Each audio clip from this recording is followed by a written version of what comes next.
Do you laugh when you really feel like crying? This is a common strategy that I see. Let me say at this point, many of these things, it's so easy for people to feel bad or shameful or guilty or some kind of horrible feeling when we talk about strategies that they have evolved and developed to take care of themselves with overwhelm.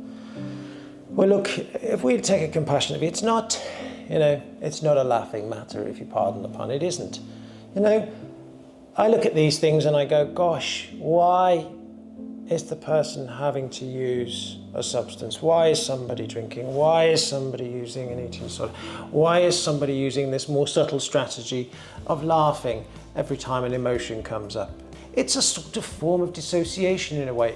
If something that is coming up when we feel tearful feels overwhelming, then we will find all sorts of ways of burying it. And one strategy is to laugh. And it shuts it down, and it's just a way of coping.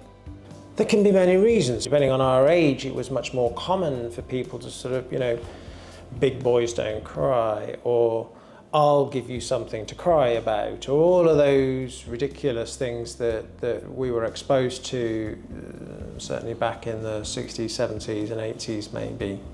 And so if the consequence of allowing your emotions through comes with a lack of care, support, empathy from our caregivers, then, well, it's not safe to do that. And so we've got to find a strategy to shut it down, and that can just be dissociate from it, or it might be that there it is, it's overwhelming me now, so I'll just laugh.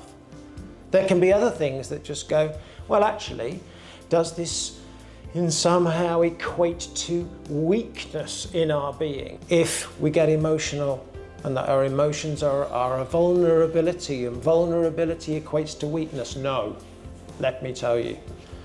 In my experience, the people that are the most vulnerable are the strongest on the planet. If you can show your emotions and you can feel safe to do that, and somebody mocks you, quite frankly, I know who I'm siding with. We must be with all of our emotions. And if we're with sadness, then of course it's natural for us to cry. If we're moved by happiness, we can cry. Everything is transient, as the Buddhist said. It's okay, but it won't be there forever.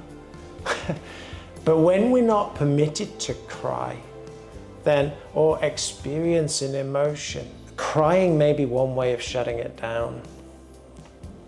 And if it gets people off our back, then that's, if we laugh, well, that's got them off my back, and it's shut it down. So the other thing that's very much associated with this, I find, is shame.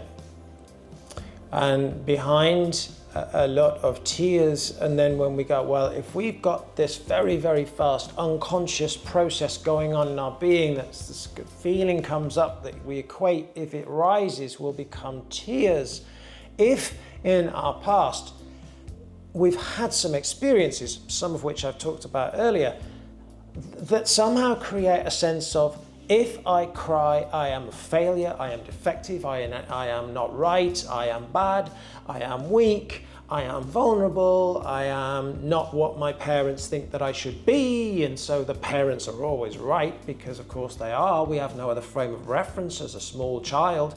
And so when we do that, then if we feel shame in a somatic experiencing context, we might call that overcoupling, but we might need to work with the coupling dynamics, the pairing up of, and the unhealthy linkage between shame experiences coming up and the other emotional experiences, and really slow and delicately work with that to allow the body and the person to be able to allow them the capacity to be with that tearful experience without having the shame, which then creates the laughter and shutting it down.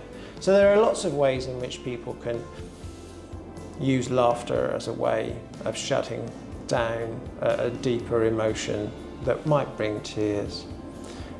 So again, it's just one of the presentations that might come. in and of itself. People don't normally come to me because they say, well, I laugh when I cry, so I need you to help me. You know, it's there as part of the whole picture of the person. And as you know, I treat people and not parts. Hi, I'm Roger. Thanks for watching the video. Hope you enjoyed it. And don't forget to hit the like and subscribe buttons.